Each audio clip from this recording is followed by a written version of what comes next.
애굽 땅에서 노예 생활을 했던 이스라엘 백성들은 하나님 때문에 드디어 해방의 기쁨을 맛볼 수 있었습니다. 게다가 하나님께서는 그들 위해서 가나안 땅도 주겠다고 약속하셨습니다. 실제로 하나님은 이스라엘 백성들을 이끌고 가나안 땅 목전까지 인도하시죠. 하지만 정작 이스라엘 백성들은 가나안 땅에 사는 사람들이 너무 무서워서 그 땅에 들어가는 것을 포기하고 맙니다. 그들은 하나님의 약속을 믿지 못했기 때문이죠. 게다가 자신들을 괴롭혔던 애굽 땅으로 돌아가려고 했습니다. 얼마나 어리석습니까? 이 때문에 척박한 광야에서 지내다가 생을 마쳐야 했습니다. 단 그들의 후손들은 비록 40여 년이 지난 후였지만 다시 가나안 땅에 들어갈 수 있는 기회를 얻습니다. 하지만 그 여정도 쉽지는 않았습니다. 우선 내부적인 문제가 있었어요. 그들은 늘 불평불만만 했어요. 이 때문에 하나님의 심판을 당하곤 했습니다. 그래서 이런 과정을 통해 또 하나님을 신뢰하고 그분의 뜻에 순종해야 한다는 신앙의 기본을 배울 수는 있었어요. 하지만 비싼 대가를 치러야 했죠. 처음부터 믿고 순종했으면 얼마나 좋았겠습니까? 또 한 가지 닥친 문제는요, 외부적인 공격이었어요.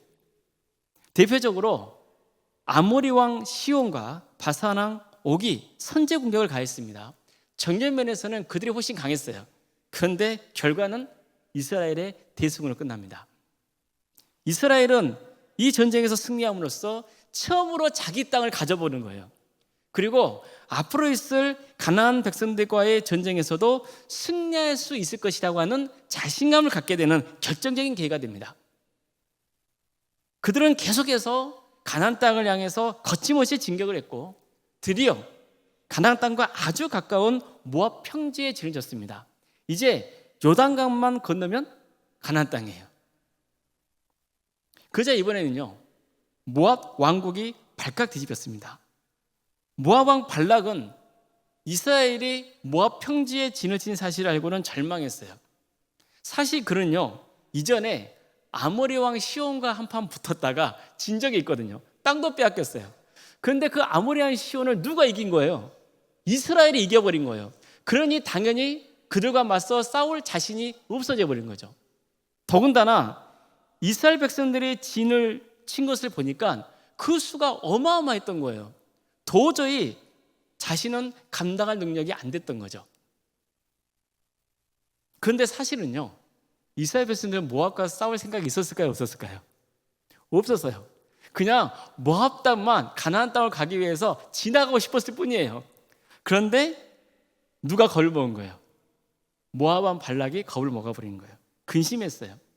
쓸데없는 걱정 때문에 어떻게 할지 몰라가지고 막 괴로워하고 힘들었단 말이에요. 모압만 그랬습니까? 40년 전에 이스라엘 백성들도 마찬가지죠. 그들도 지레 겁을 먹고 가나안 백성들이 두려워서 그 땅의 정복을 포기해버렸잖아요.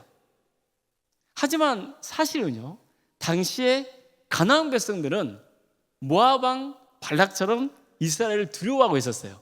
왜 그럴까요?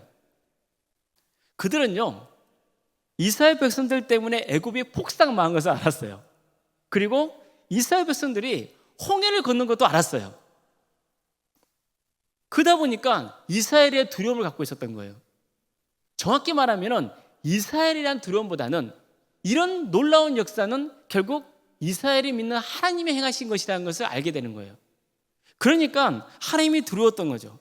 따라서 그때도 이스라엘 백성들이 하나님의 약속만 믿고 가나안 땅에 들어갔으면 충분히 승산이 있었어요. 그런데도 쓸데없는 두려움 때문에 절호의 기회를 놓치고 만 겁니다. 우리도 어떻습니까? 걱정 많으시죠? 막 근심되는 거 많잖아요.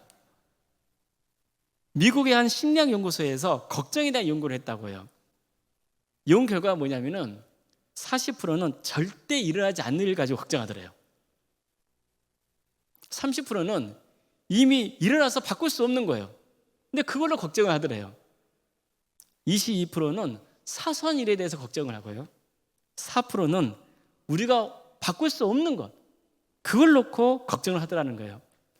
요약하면 96%는 쓸데없는 걱정이고 한 4% 정도만 우리가 걱정해서 어떻게 대처할 수 있는 그런 거라는 거죠.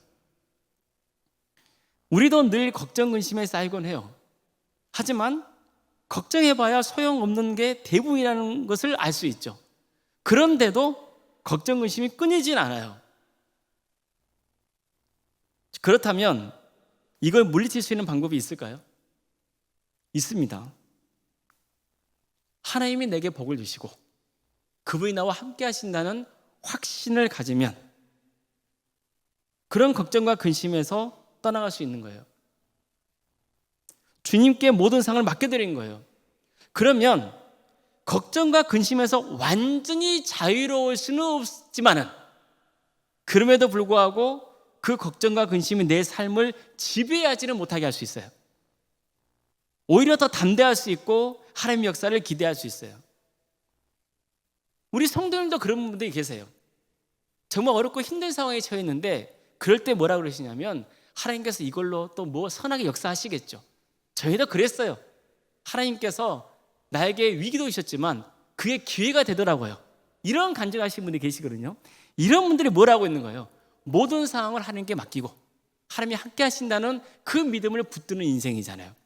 그런 사람은 걱정과 근심이 그 사람을 짓누르지는 못하는 거죠. 성도 여러분, 하나님을 믿으십니까? 하나님이 함께 하심을 믿으시나요? 그렇다면 이미 우리는 복받은 사람이에요. 그러니 담대하시기 바랍니다. 모압 왕 발락은요, 이스라엘 공격에 들어온 나머지 특단의 조치를 취해요.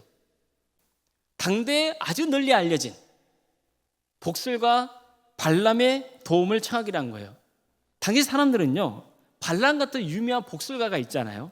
이 사람이 축복을 하면은 축복을 받고 저주를 내리면 저주를 받는 줄 알았어요.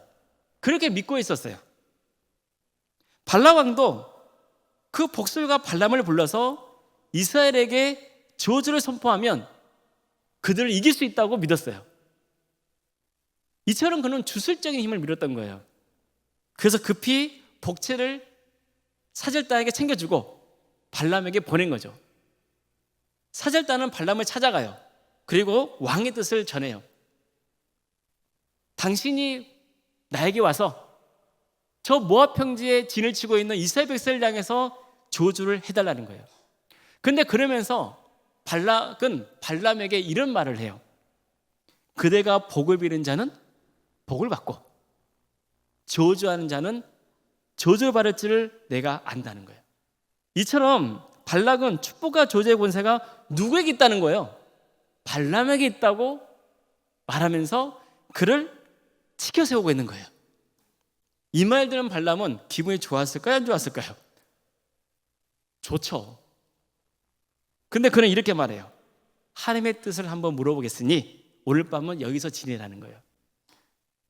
그러자 잠시 후에 하나님께서 발람에게 찾아오세요. 그리고 이렇게 말씀합니다. 너는 그들과 함께 가지도 말고 그 백성을 저주하지도 말라. 그들은 복을 받은 자들이니라. 이처럼 하나님은 발람에게 사절단을 따라가지 말라고 명하셨어요. 그러면서 이스라엘 백성들이 누구인지를 밝히시죠. 그들은 누구예요? 하나님께 복을 받은 민족이라는 거예요. 이건 무슨 의미입니까? 내가 이미 저들에게 복을 부어줬기 때문에 네가 아무리 가서 저주해봐야 소용이 있다는 거 없다는 거예요. 소용이 없다는 거예요. 어쩔 수 없이 발람은 사절단을 돌려보내요. 그자 발람 왕은 포기를 안 해요.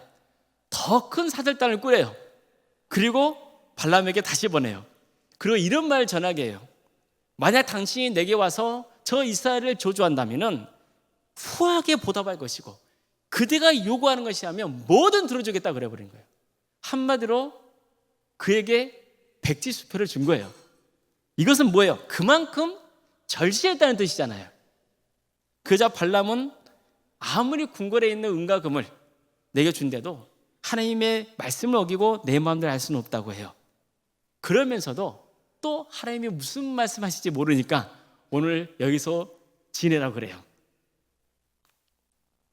그런데 이번에는요, 하나님께서 발람에게 오셔서 저들을 따라가라고 명하세요.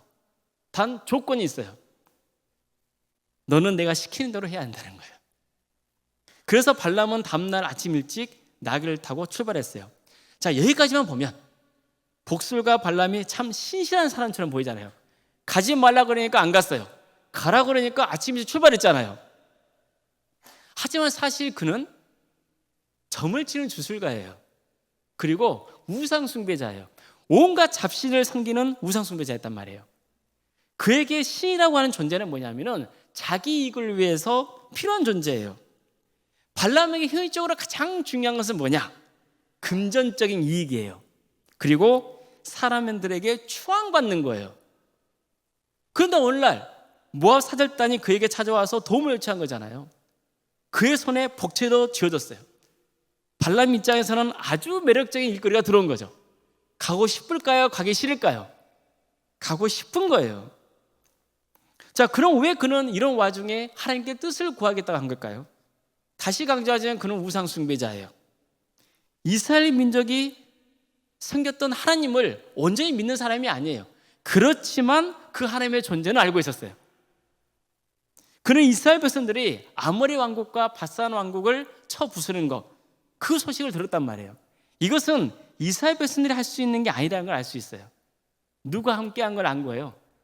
이스라엘이 믿는 그 신이 상당히 능력이 있다는 것을 알게 되는 거예요. 또한 발람은요, 자신이 사절단 앞에서 나는 신과 소통하는 사람이라는 것을 보여주고 싶었던 거예요. 여러분 무당들도 그러잖아요. 신접한다 그러잖아요. 나에게 뭐가 임한다 그래요? 귀신이 들어와 가지고 그 귀신이 어떤 미래를 예언해 준다 주장하잖아요.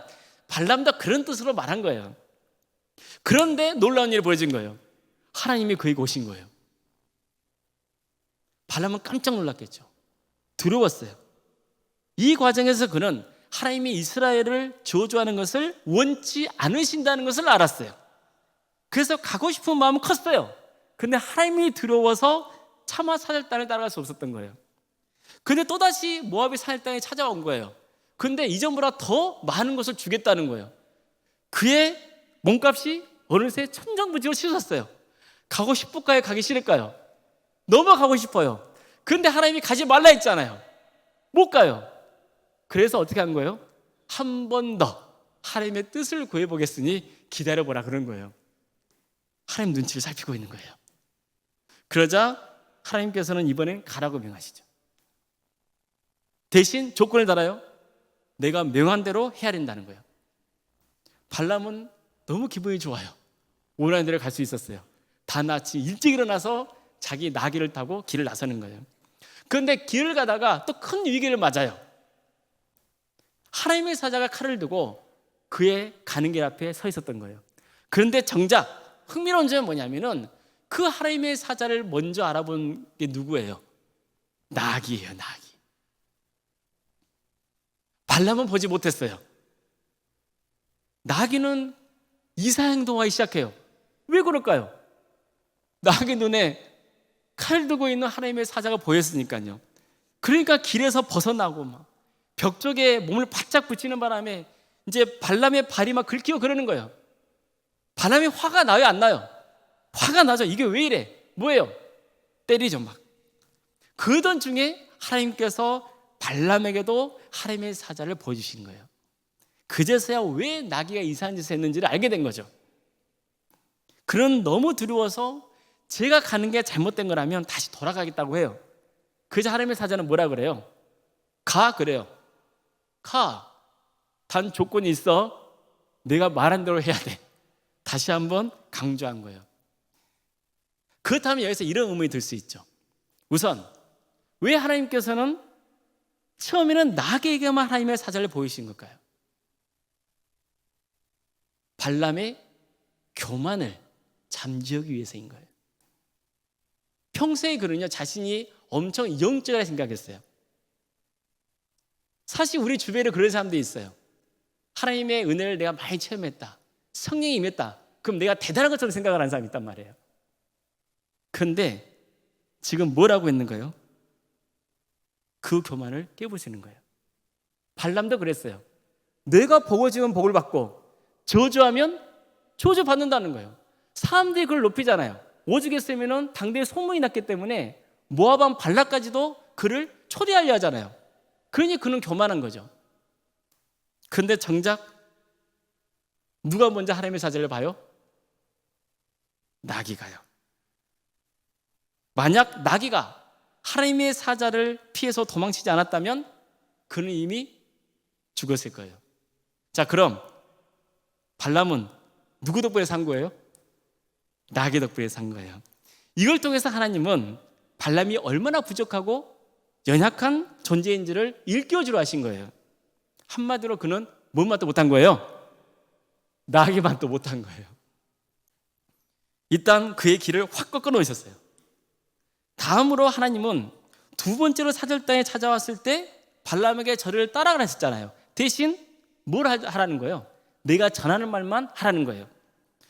그래서 발람은 길을 나선 거예요. 그런데 이번에는 또 뭐예요? 하나님의 사자가 그를 막았잖아요. 하나님이 허락하시는 일이었어요. 그런데 어떻습니까? 그를 막아서고 위기에 빠뜨린 거예요. 왜 그럴까요? 뭐 때문이죠? 경고하기 위해서인 거예요. 이미 말씀드린 대로 발람은 처음부터 하나님을 섬겼던 선지자가 아니에요. 원래 자기 영광을 구했던 자였고, 고객이 원한다면 축복도 할 수 있고 저주도 할 수 있었어요. 뭐가 중요해요? 복채가 중요해요. 돈을 버는 전문적인 복술가였어요. 따라서 그는 얼마든지 발람 앞에 딱 갔을 때 그에게 많은 것을 안겨주면 충분히 이스라엘 백성을 향해서 저주를 할 수 있는 사람이에요. 그래서 어떻게 하신 거예요? 미리 경고하신 거예요. 여러분, 사람이 잘 변합니까? 안 변합니까? 잘 변할 때도 있지만 악한 습관은 더 잘 안 변해요. 사람이 그렇잖아요. 발람도 마찬가지예요. 따라서 하나님은 발람의 영안을 열어주셔서 손에 칼을 들고 있는 하나님의 사자를 보이신 거예요. 그래서 하나님이 시키신 대로 하지 않으면은 그 대가 따른다는 경고를 하신 거예요. 그렇다면 그는 이제 모압 땅에 가서 누구 말을 들어야 되는 거예요? 여전히 자신의 명예나 물질적인 보상을 더 기대한다면 당연히 모압 왕 발락의 말을 들어야 돼요. 이스라엘을 저주해야 돼요. 반면에 하나님을 두려워한다면 아무리 세상의 명예가 좋고 돈이 좋아도 하나님을 시키신 대로 해야 되는 거예요. 자, 하나님의 뜻은 뭐예요? 이스라엘에게 저주를 선포해서는 안 되는 거예요. 무엇보다도 발람은 이 일을 통해서 축복과 저주의 권세가 누구에게 있다는 것을 깨닫게 되는 거예요. 그렇죠. 하나님께 있다는 게 깨닫게 되는 거예요. 오늘 본문이 이 점을 강조하고 있는 거예요. 축복과 저주의 능력은 누구에게 있어요? 하나님께 있다는 거예요. 사람이 잘 되고 못 되고는 나에게 달려있는 것도 아니고 세상 사람들에게 달려있는 게 아니에요. 결국은 하나님께 달려있는 거예요. 이것은요, 발람만 아니라 모압 왕 발락도 깨달아내는 진리예요. 생각해 보세요. 그가 왜 복술가 발람을 불러들이는 거죠? 이스라엘을 저주하기 위해서잖아요. 그래서 전쟁에서 승리하고 싶은 마음이 있는 거거든요. 자, 그러면 그에게 축복과 저주의 권세는 있어요, 없어요? 겉으로는 없지만 사실은 있는 거예요. 왜 있죠? 내가 복수가 발람을 돈을 주고 사기만 하면 그럼 누구 편이에요? 자기 편이죠. 그러면 내가 발람에게 이스라엘 백성을 향해서 저주를 선포하라 한다 그러면 선포를 해요, 안 해요? 당연히 하겠죠. 그렇다면 그에게 있어서 진짜 중요한 건 뭐예요? 결국 자신의 권세고 재력이에요. 돈으로 발람을 매수해서 데려오기만 하면 자신을 위해서 이스라엘에게 저주를 선포해 줄 거라고 확신했던 거예요. 도이면 다 된다는 생각했어요.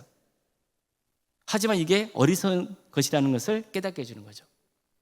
축복과 저주의 권세는 누구에게 있어요? 하나님께 있는 거예요. 축복과 저주의 권세는 누구에게 있어요? 하나님께 있는 거예요. 우리도 이 진리를 명심해야 됩니다. 하나님이야말로 복의 근원이세요.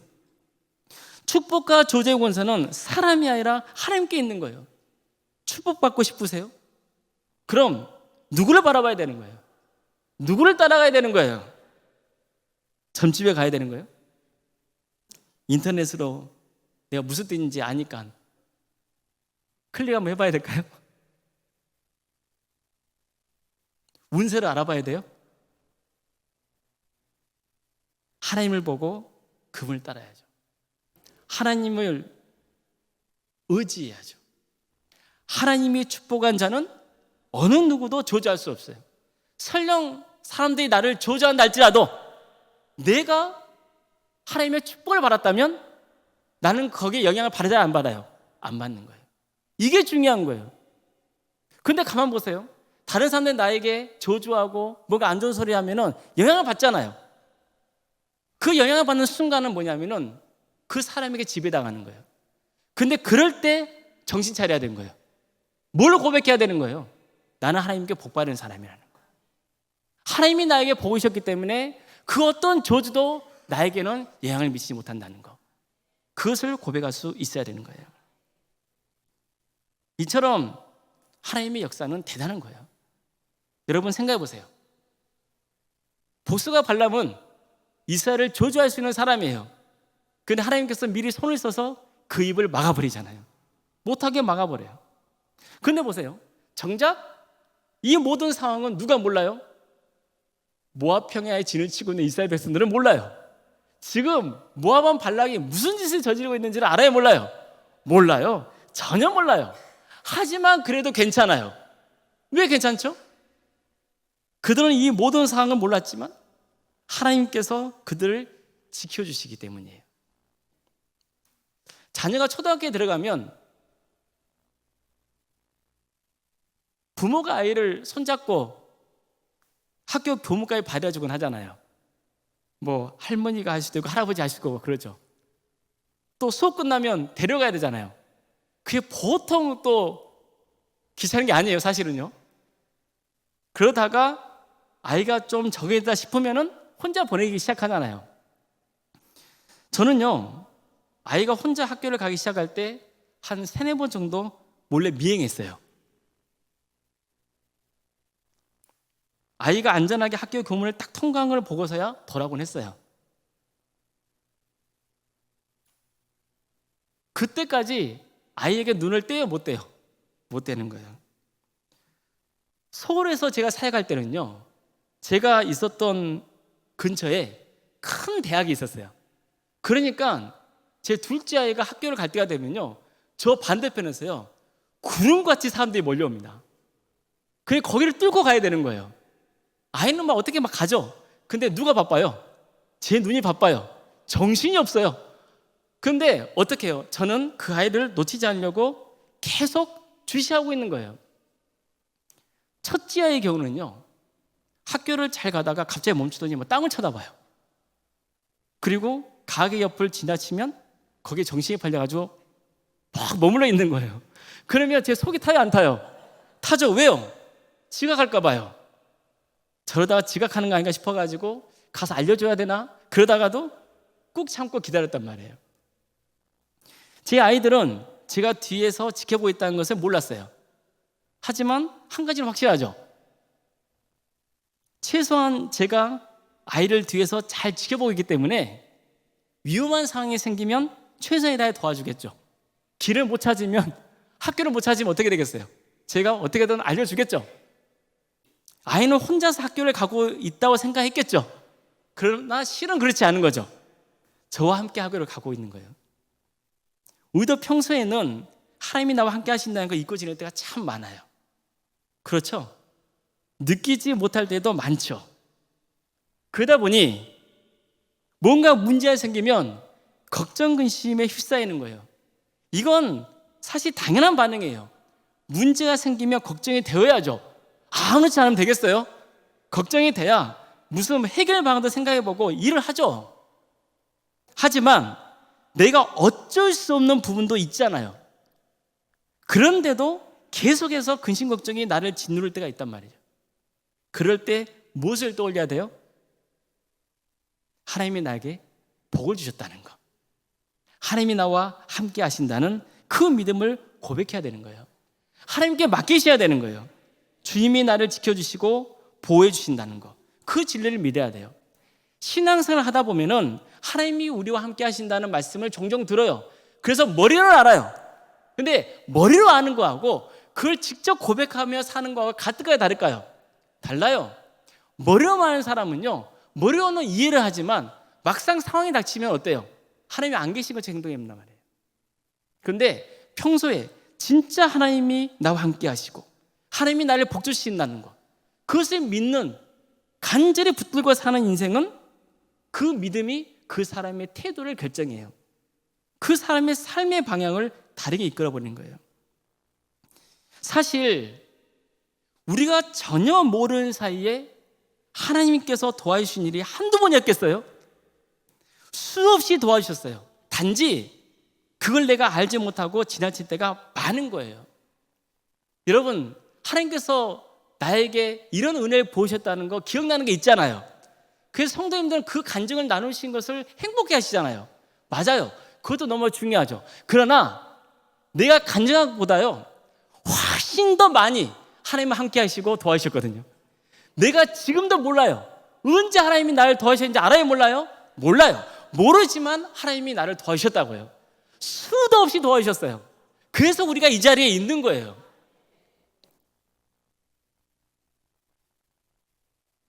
내가 하나님이 함께 하신다는 걸 인식하지 못할 때조차도 하나님은 이미 함께하고 계시고 나를 도와주고 계시는 거예요. 이스라엘 백성들 보세요. 모압 평지에는 이스라엘 백성들 뭐라고요? 그는 지금 모압 왕이 그리고 복수가 발람이 무슨 짓을 저지르는지 알아요? 몰라요? 몰라요. 그렇지만 그들은 뭐 하고 있어요? 보호받고 있잖아요. 하나님이 저주하지 못하게 막고 계시잖아요. 그런 은혜를 누리고 있는 거예요. 하나님께서 이스라엘 백성들에게 늘 강조하신 것은 내가 너와 함께 한다는 거예요.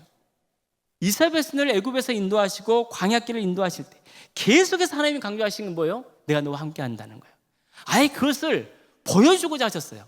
그래서 뭡니까? 하나님의 성막이 임재하시는, 성막이 어떻게 해요? 그들을 중심에 있게 하시고 낮에는 구름기둥으로 밤에는 불기둥으로 그들을 인도하셨잖아요. 매일 그들을 위해서 하나님께서 만나를 베풀으셨잖아요. 이거보다 더 확실한 증거가 어디 있어요? 그럼에도 불구하고 보세요. 그들은 늘 하나님께 원망하고 불평했어요. 마치 하나님이 도와주시지 않는 것처럼 굴었단 말이에요. 불평불만이 가득했어요. 마치 자신들은 저주받은 인생인 것처럼 여겼던 거예요. 우리 가운데도 그런 사람이 있을 수 있어요. 절대 그러지 마세요. 축복과 저주의 권세는 누구에게 있어요? 하나님께 있어요. 하나님께서 축복하는 자는 축복을 받는 거예요. 아무리 세상 사람들이 나를 저주하고 못살게 굴어도 하나님이 나를 축복하셨으면 그걸로 끝인 거예요. 중요한 건 뭐예요? 내가 하나님의 축복을 받았다는 믿음의 고백을 하는 것. 그게 중요한 거예요. 보여지는 상황이 중요한 것이 아니라 내가 어떤 믿음을 가지고 사느냐, 그게 중요한 거예요. 하나님이 나와 함께 하신다는 것, 하나님이 나를 지켜주신다는 것, 나를 보호해 주신다는 것, 그 믿음을 붙들며 사는 인생, 그 인생은 담대할 수밖에 없어요. 소망이 있는 거예요. 어떤 어려움과 아픔이 있어도 다시 일어설 수 있어요. 교만하지 않아요. 늘 겸손하게 하나님의 말씀을 따르려고 힘쓰는 거예요. 하나님이 우리의 앞길을 인도하시고 나를 위해 미리 손을 쓰고 계세요. 요즘 많이 힘들잖아요. 사업도 힘들죠. 직장생활도 얼마나 힘듭니까? 세상이 어지럽잖아요. 마음 듣 곳이 없고 근심과 걱정이 얼마나 많습니까? 그렇지만 힘을 내십시오. 우리는 성도잖아요. 성도는 어떤 사람이에요? 하나님이 함께 하심을 믿는 사람이에요. 하나님의 보호하심을 믿는 사람이에요. 그러니 담대하시길 바랍니다. 하나님의 축복이 충만히 임한다는 것, 하나님의 나를 축복하신다는 그 진리를 믿고 승리의 길을 가시는 복된 성도님 되시기를 주님의 이름으로 축복합니다. 기도하시겠습니다.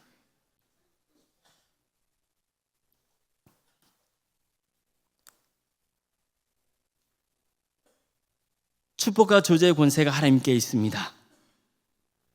하나님은 우리에게 복을 주셨습니다. 우리는 복받은 인생입니다. 주님, 우리를 끝까지 붙들어 주시고 함께하여 주신다 약속하였사오니 그 약속을 믿고 나아가는 주님, 우리와 함께하여 주시옵소서. 친히 은혜를 베풀어 주시옵소서. 절망 중에 있는 성도들 다시 일으켜 세워 주시옵소서. 거룩하신 예수님의 이름으로 기도드리옵나이다. 아멘.